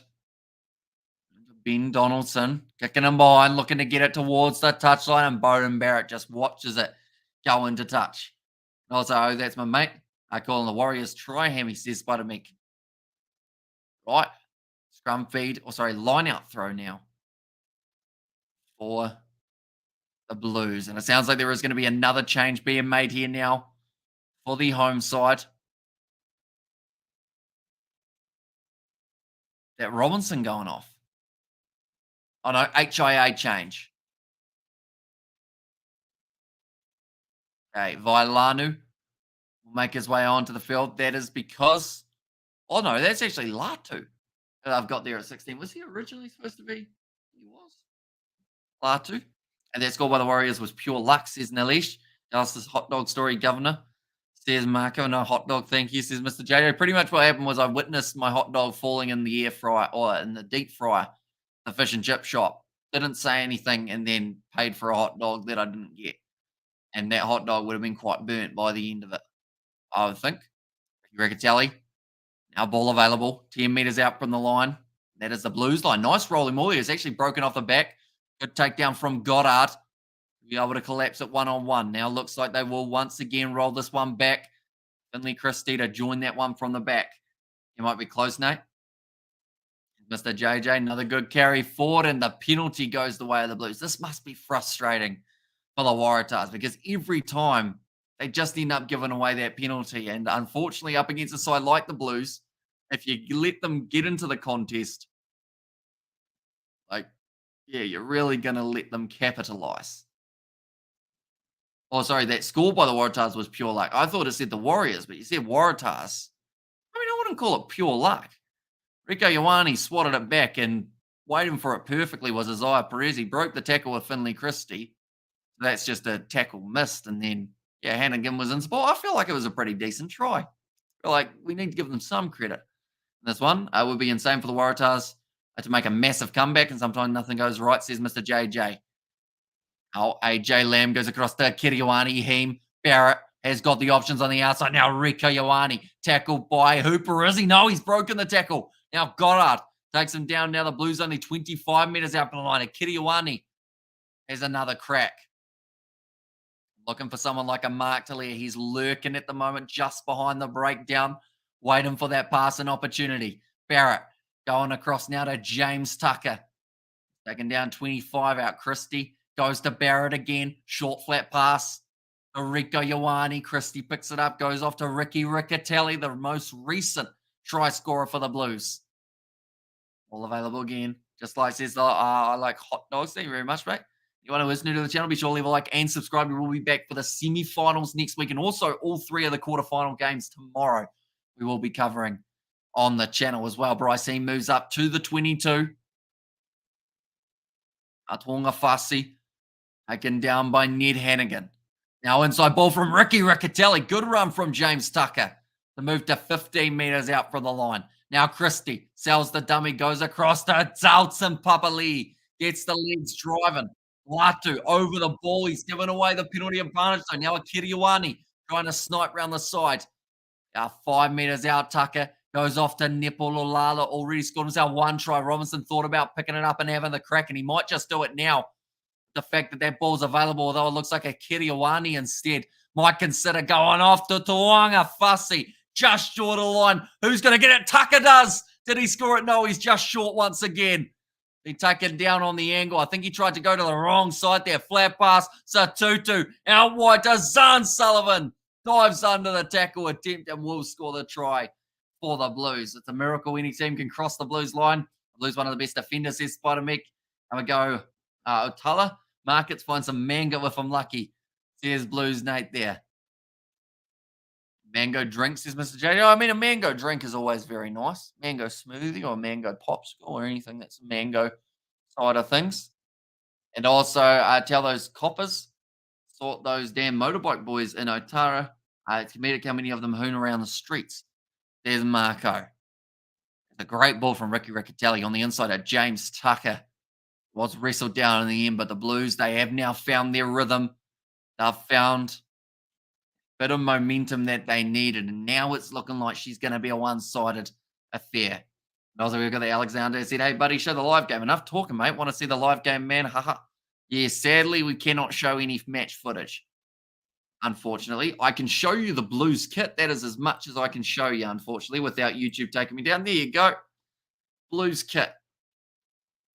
Haven't got the other teams in there, though. Haven't got a TARS one there. But yeah, pretty much copyright exists. We get in trouble. YouTube give us a big smack on the wrist if we show anything and tell us we can have a 3-month holiday. Bowden Barrett from the touchline. Oh, he's just about got that one too for Bowden. He's kicking very successfully. And scoreboard Amy says Spider Mick, and also I missed it, says Timmy Smith. And there's well, and finally Christie is, or Finley Christie is the G. The G. Oh, sounds like they've made a couple changes now for the Waratahs. Lambert on the park. Robinson takes that one nicely. Okay. There's Uputawa. Hopefully I've said that correctly. That's going to now be a penalty to the Waratahs. That is something that we haven't seen any time recently. 55 minutes gone. Show him a picture of Playboy Stud Muffin George, says Marco there. We got some interesting pictures from the Christchurch trip of all the lads. Don't know how much of it will go through to the video. And Ginger says far. Could be what the G stands for, couldn't it? Now only 10 metres out the Waratahs now with this throw. Can you show the ball? Sadly, don't have a picture of the ball, but yeah, I could find a picture on Google, I'm sure, if it was available.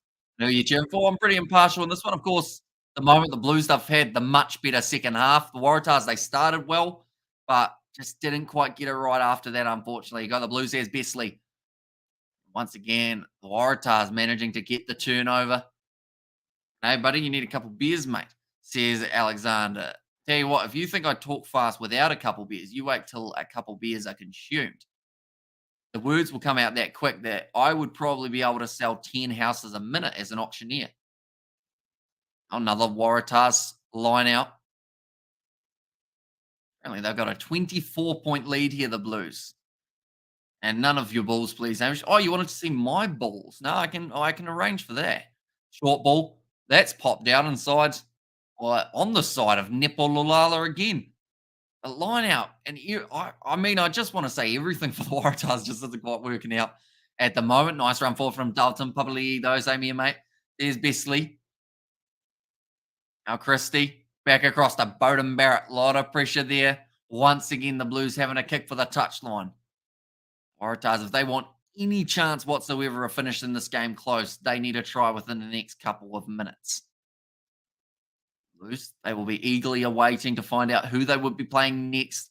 100% pass, thank you. Got a feeling that the Blues going to hit 50. Hope I'm wrong, says Spider Mick. Line out throw now for Tony Latu. Goes in over the top. Once again, the ball is loose, but it's picked up well by Tane Edmund. Tackled by Anton Segner on the 22. Now Gordon goes across. It's going to tell a funny fella. Want to see my wheels, G? Next minute, copper turner, says Nate. I got a feeling the Blues going to hit 50. I hope I'm wrong, says Spider Mick, and 4 points if possible, says Mr. JJ.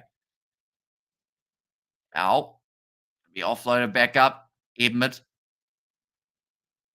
Another tackle made on him. The Blues defense has just been very solid throughout this game. You'd have to say that the Blues, maybe they did look rough in the first 10 to 15 minutes.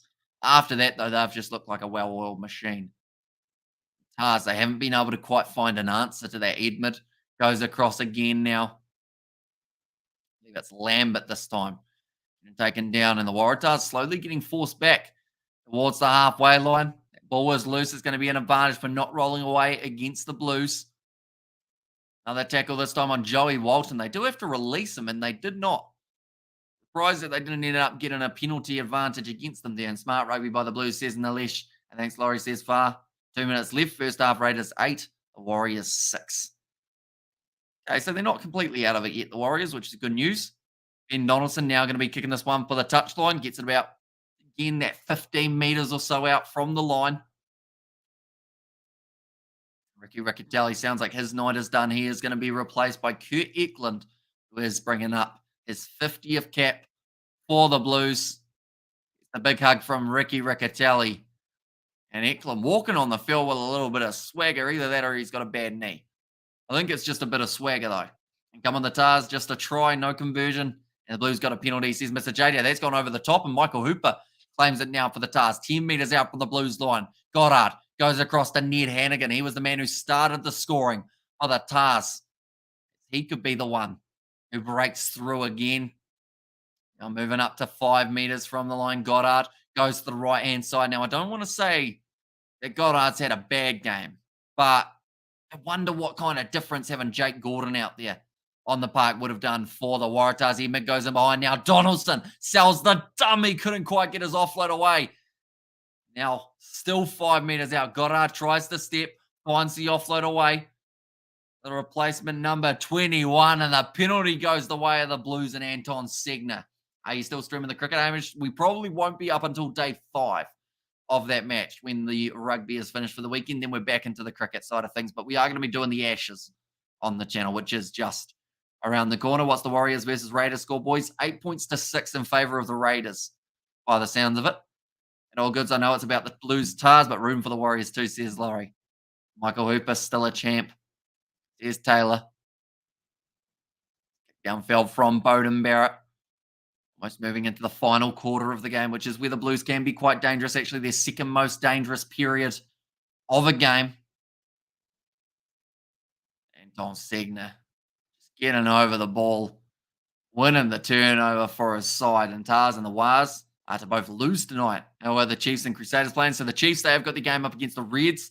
That is going to be kicking off at 4:35 p.m. New Zealand time tomorrow. And then also alongside that, it is the Crusaders versus the Fijian Drua. They are playing at 7:05. Tars will never penetrate the Blues line, says Spider Mick. Yeah, I guess it was that initial line break that did get them their first try. So at the moment, that statement kind of still stands. Christie now off the field. That is going to be for Sam Knock. Comes out now. He puts the ball high. TVNZ will be showing the Ashes free to air, says far. It's absolutely awesome that there's going to be ways of being able to watch the Ashes for free. And I feel like it's going to be the way going forward for a lot of sports in New Zealand is going to be there are going to be the free alternatives to be able to watch. Hooper is a legend, says Mr. JJ, and Tars. Oh no, I read the Tars one, didn't I? Oh, no, I couldn't need a Wasti again and wrestled down to the turf. Goddard goes off to the left-hand side again. 35 meters out. Looks like Goddard will be looking for this box kick for the Waratahs. They go into the pocket instead, off to Ben Donaldson. Now options on the outside. Hannigan goes off to Michael Hooper, who puts the grubber almost straight into touch. Now that'll be about 43 meters out, a line out in favor of the Blues. Yeah, the thing with the Super Rugby competition is it's not confirmed who is going to be playing who because of the fact that they base it off rankings rather than quarterfinal numbers, if that makes sense. So the Blues could be playing either, I believe they would be playing either the Crusaders. That's probably the most likely option that they'll be playing. Either that or maybe the Hurricanes or Brumbies, I think is the other team that they may end up going up against. That was a massive shot on Dalton Papali. It is interesting that the Crusaders get the premier time tomorrow, not the Chiefs, says Mysterion. Yeah, it's an interesting one, the way that they scheduled it. I actually thought that they put the Brumbies versus Hurricane games on or game on tonight and have 2 on each of the 2 nights. Will you be able to stream the Ashes being it is free to air? Of YouTube still be? Nah, they'll still take us down if we were to stream it. Even though it's free to air for us, it's not free to air for everyone. So that's the tricky part of it. I'm waiting for the Canes tomorrow in Thailand, says the Bazza. It's going to be a great game up against the Brumbies. Both sides always have close fixtures when they play. I believe the one earlier on this year was about 32 points to 27 in favor of the Canes. It'd be a similar scoreline perhaps for tomorrow. But Knock goes off to Marcel Renata. Just trying to work out who else in that 4-back has been changed. I said that Cameron Sewer, 4. He's on the field now. The big number 4 looks for the offload. Finds Anton Segner. Has he been held up? He might have been. Yes, he is held up. And will you be commentating on TVNZ, Hamish? Says Bar. I will not be, no. And also, it doesn't look like the Stars were aligned for the Waratahs tonight. A bit like Hooper's eye alignment, sadly, says Jason.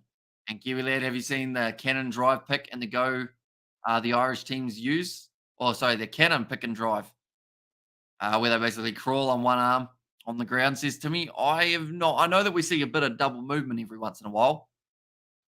And political be understood. Looks like JJ searches Ashes on a regular, or asses on a regular. That's why Ashes turns into asses, eh? Will be illegal, hopefully, by the World Cup. Here's Timmy Smith. Now Mark Talia As another run forward, tackled by Dylan Peach. Almost ended up rolling the wrong way. Doesn't end up giving away the penalty advantage, though. Now Bowden Barrett back across. Zahn Sullivan goes to Rico Ioane, taken down by Noah Kwaninawasi. And knock again across to Marcel Renat, who's already had a couple carries since just making his way back out onto the field. Bowden Barrett, nice inside ball to AJ Lamb. Look for the offload. It's going to be a knock on, though, and the Tahs now have themselves the scrum. Does the top two ranked teams get a second life in the final, similar to the NRL? They don't. They do get, I guess you could say, the slightly easier opponents because of the fact that they do have, rather than quarterfinal one place winner of quarterfinal two, instead it's the rankings and who's seeded where depends on who you play in the semis. But yeah, you don't get that second chance. If you lose, you're out. At the moment, unfortunately for the Waratahs, it does seem like that's going to be the case for their Super Rugby Pacific season. Looks like Bryce Heem's going to come off the field. That will be for Harry Plummer. Like also a couple changes being made for the Waratahs, including Goddard and I think number 16, Latu has made his way back off the field. That is due to Parecki passing the HIA. I'm losing my voice already, and we've still got live streams tomorrow. This is dangerous, isn't it? We are going to have the 3 back-to-back-to-back. Also, a little bit later on today, we have got a video coming out on the channel, which is our prediction for the Brumbies versus Hurricanes lineup. Or sorry, the Hurricanes versus lineup. The Hurricanes versus Brumbies match was all I was trying to say there. I don't think the Crusaders nor the Chiefs will lose their game unless they play very, very badly. There's Captain Money. It looks like, is that Charlie Gamble? He only just made his way out onto the field, and now he's got to go off for the HIA. I think he's only been on the field for approximately 5 minutes. If he's lucky, so Lockie Swinton now has to make his way back out onto the park.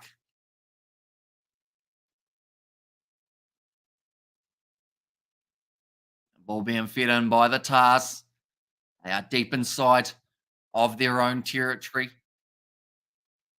Teddy Wilson goes back across to the left-hand side now. Donaldson ball on the outside to Dylan Peach. Tackled by Rico Ioane. Little bit of a counteract there as well. Mark Talia gets in, gets the turnover now off to the left-hand side. It will be Kurt Eklund. The ball up. Sam Knock back across to the right-hand side, or in fact, they're going left now for the Blues. Bowden Barrett. Oh, Harry Plummer's knocked the ball on. And I know that will not make Far very happy. What do you mean, Spanner Man? Says Mr. JJ, the injury list for the Crusaders is huge. Any players due back before the semi-final? I think most of them are expected to be out for a little bit longer. But maybe, I'm not sure about Whitelock. He might be back next week if he's lucky. And then there's also, I think Goodhue's out for a bit longer, isn't he? Typical Plummer says Far. And also, you must love calling the Drewers names. How much practice does that take, says Jason? It took a huge amount of hours at the start, and also a lot of hours of just watching their games, listening to the commentary, because that's one thing that during a live stream it's very hard to do, is actually hear the commentators throughout the game. So I have to learn how to pronounce those names and then just keep on rinse and repeating, trying to get them to roll off the tongue. And Reds will show the Chiefs it was no fluke, the first loss. And can't underestimate the drawer. The whole season has been upset, says something. That's true. They beat the Crusaders already this year. They've beaten a lot of top sides. They beat the Blues. They beat the Hurricanes anyway, didn't they? Beat the Hurricanes and the Crusaders. They beat Moana Pacifica. It's going to be another loose ball there. But yeah, I'm looking forward to their game. I've got my Fijian drawer polo shirt that I've been told that I have to wear. Oh, Mark Talia gets the turnover. He's going to be running in a nice, easy try there. And a mistake. Whoa, that's a slippery ground right there. He slipped pretty much from the try line all the way to the dead ball line.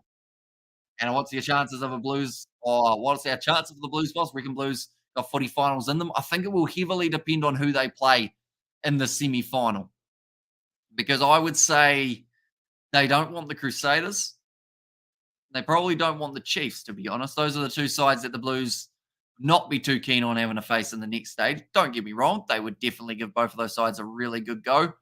But strategically, they probably want to face either the Hurricanes or the Brumbies? Who's winning says joke to work. At the moment, the Blues, they are sitting 36 points to 7 up. Achilles tendon issues can take time. I wonder if Whitelock will play, says Mysterion. And have you ever tried race calling the horses? Says Jason. I haven't. I've been told that I should, but I don't think my brain works fast enough to be able to call horse racing, which is ironic because I talk very fast.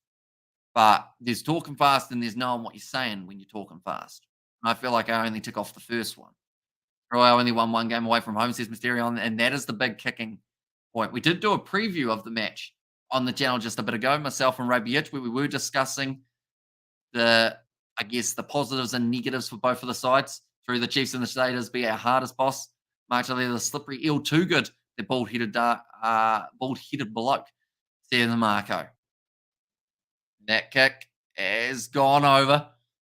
And the Crusaders have only lost one game at home. Both games were in week 1, says Mysterion in there as well. And so how does round 2 work exactly?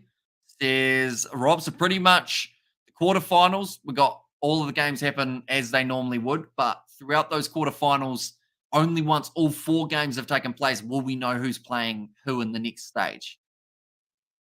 In fact, we'll know one of the 2 quarterfinals. If the Chiefs and the Crusaders win, then we will know it will be Blues Crusaders in a semi. But what happens is they take the 4 winners, they look at where they finished on the Super Rugby Pacific table, and then it's the highest versus the lowest, and then the 2 medium sides go head to head.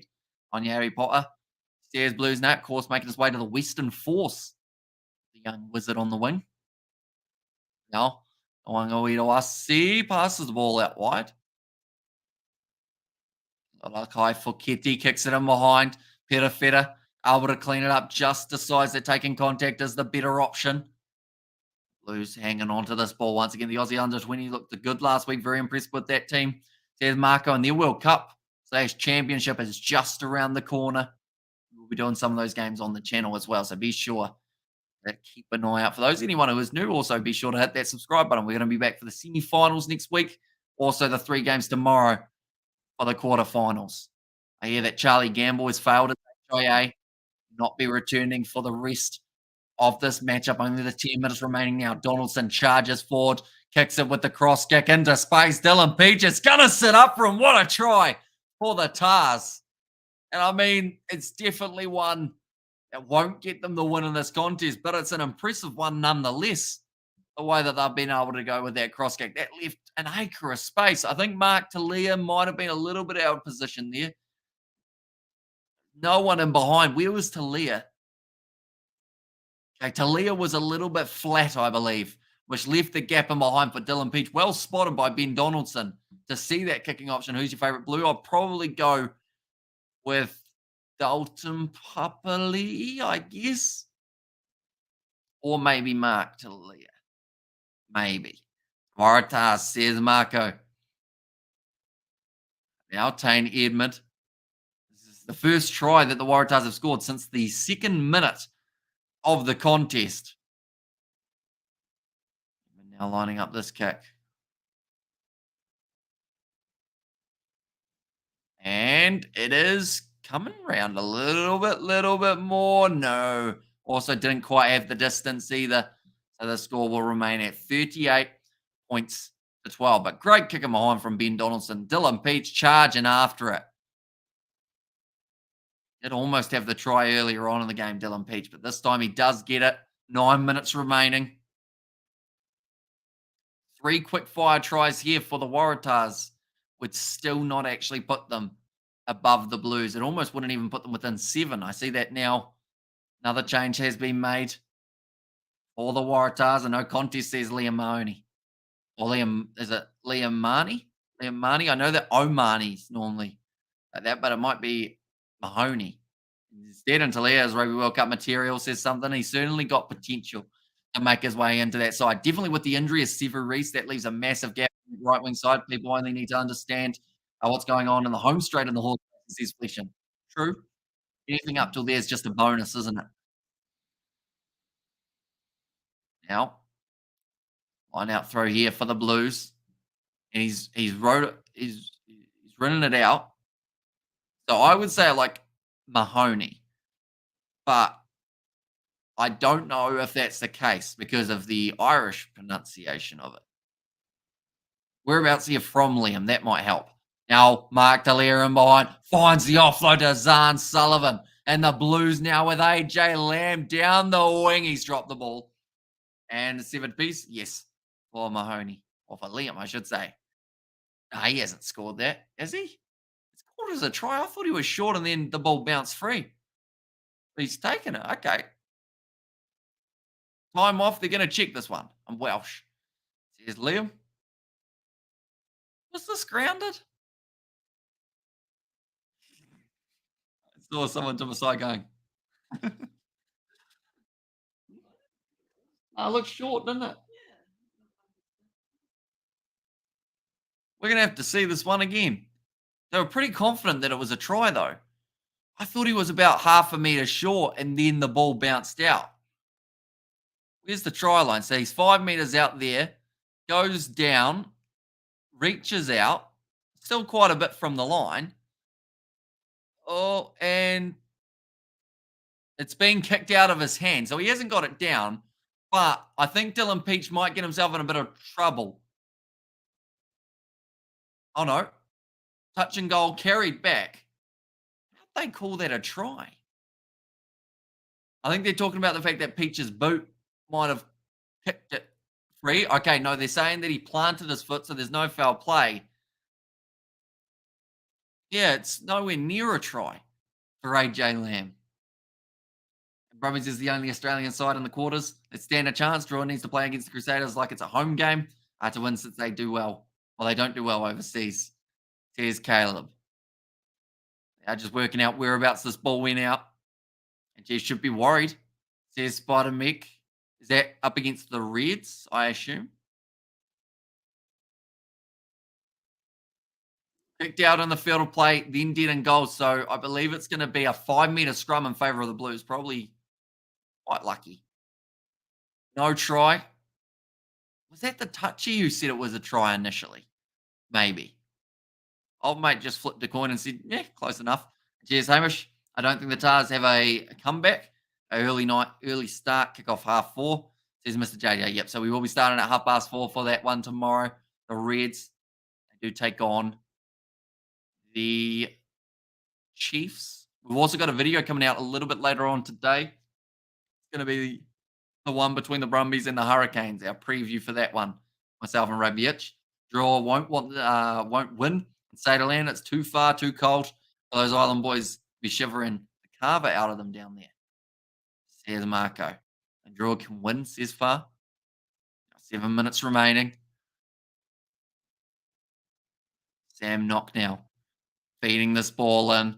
Big push there from the Blues going sideways. Too much movement. We're going to have another reset. Enjoy the evening, says Mr. JJ. Yeah, I think the plan will be just to edit as much as I can. Get everything prepared for tomorrow. Get lineups done.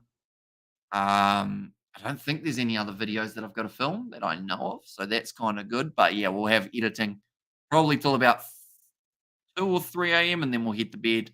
Wake up tomorrow around lunchtime. Get ready to go for the game. Another scrum feed. Lockie Swinton cut open on his forehead, I do see. Not ideal. Leon McDonald. They don't look happy in the coaching department, but they've fought well. I mean, at the end of the day, the first 10 to 15 minutes, the Blues, it looked like their backs were against the wall, and we were a little bit worried. But they've turned it around from there. There's still time for maybe one more try. That's going to be another big push there. The advantage in favour of the Blues. Satutu still kicking this one forward. Thinking about picking it up. Now he gets it. Drops his head. He's close, but he's going to be held up there. They'll go back for the original advantage. The Blues might even consider taking this one quickly if they can get the ball away. Or not. Thought it was worth a crack. Chuck one of the big boys at the line. See how it goes. But it looks like now they are going to be kicking this one for the corner instead. Looking for that rolling maul. Bit of fitter, just having a bit of a conversation. Pavali says, hurry up and kick it out. Wants to get going, Pavali. He hasn't got himself a try as of yet. Got the next one, though. As long as they don't score off the rolling maul, that is. Or else it's Eklund's try every day of the week. One more, boys. Just the one. Says Blues Nate. That was not straight. That will now be a scrum feed for the Waratahs. Oh, Papali did slide over in the end, so he would have scored had it been a straight throw. And a Fijian and South Island like Dunedin always find it hard with the cold. We are Islanders, not Highlanders, says Laurie. Yeah, she's a bit chilly compared to in Fiji at the moment. Like Fiji, you're probably looking at around 25, 30, somewhere around there. Whereas down here, you're looking at 5 to 10 if you're extremely lucky. Like it's sitting 2 degrees where I am at the moment. Drew has earned respect after its performances. I know opponents are putting out their best lineup, says Nilesh. And I feel like they're a side that people underestimated at the start, but now they've certainly shown that they are right up there in this competition. And if they can get those big wins away from home, that's the big thing for them. They've got the home wins covered. They just need to win some games away from home, and then they're a really dangerous side in this competition. And I mean, the perfect example to prove that would be beating the Crusaders in Christchurch. It's taking place tomorrow night. We will be covering that one on the channel. Lockie Swinton now heading up for the Hurricanes. Now back into the pocket. Be kicked downfield nicely by Ben Donaldson. AJ Lamb goes back across. I don't know what that accent was. Even better fellow. Good shot on him by Dave Parecki. He's actually gone off for an HIA, but now he's almost ended up in the scenario of he might need another one. We've got a donation from Blues Nate. We've got the super sticker going. Thank you very much, Nate. Usually appreciate it. We'll quickly get that up. See which super sticker you have selected. Stadium says Captain Bunny. Stadium is in like where, or how full is the stadium? Okay, I see it's a two-parter. At the moment, it's not very, but it's always hard to fill up Eden Park. Definitely for a nighttime game in the cold. The super sticker was the GG of the Hippo as well. Got the mascot coming back. And why are you guys worried about the Crusaders playing in the semi-final? Try and focus on the game tomorrow against the Drua. It's the David versus Goliath game. May the best team win. Go the Drua, go. There's Uppy Sai. I haven't heard too many people underestimating the Drua for this upcoming game for the Crusaders, because the thing with the quarterfinals is like we don't actually know who's playing who in the semi-finals anyway, so there's not really much to prepare for. You got to go one game at a time. Sam Knock going off. Ooh, a little bit of a juggle there from Kurt Eklund. Oh, that's got to be overdone, isn't it? He got squashed like a pancake. Ben O'Keefe doesn't have a grounding. Gold is held up. It's pretty close to going over. Solid commentary of the Kiwi lads. Says Nate. And Warriors are actually up 12 points to 6 against the Raiders. Says David there. Right, Eklund, how did he not score this? I think someone just literally lay down underneath him like this and ended up. Yes, I mean, that's good work. That could have been down. We just couldn't see it. The winner of the Drua Crusaders tomorrow will play the Blues in one semi, says Kiwi John. Not necessarily. Because if the Chiefs lose their game to the Reds, then the Crusaders, if they win, will then end up going through as the first qualifier. So they will play the fourth qualifier, which will end up probably being either the Hurricanes or the Brumbies. So it's not quite confirmed yet.